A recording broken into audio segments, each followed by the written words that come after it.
God has called his end-time people to take heed, to fill their minds with his word.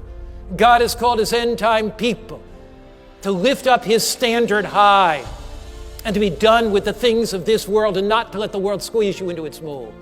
But God has not called his end-time people to sit on their hands and do nothing. God has not called his end-time people simply to come to church every Sabbath and then go through the week and come to church next Sabbath.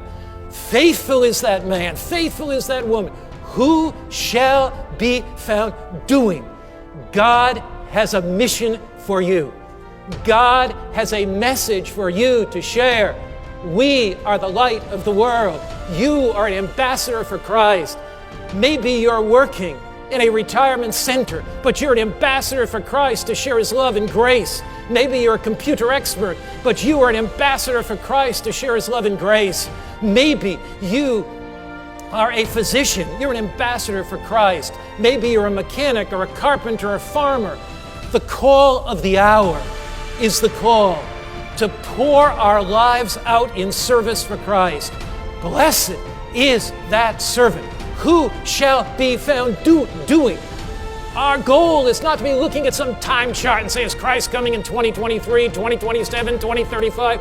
Our goal is to be on our knees seeking God in prayer. Our goal is to be saturating our mind with the Word of God. Our goal is to be a witnessing community, and that's what God's goal is, to be a witnessing community, to be sent out from this church to share his love, to share his grace.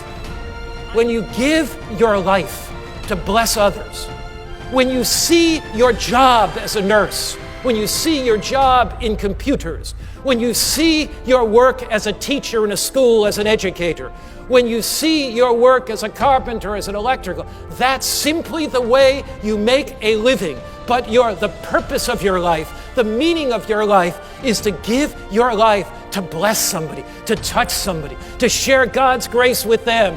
Jesus says to you and me this morning, my coming is soon. Take heed. Saturate your mind with the Word of God. My coming is soon. Don't fall into one of the devil's traps. Don't let this world squeeze you into its mold. My coming is soon. Give your life what really matters. Look for those opportunities every day to share Jesus with somebody else. For you're the light of the world. You're the salt of the earth. You're an ambassador for Christ.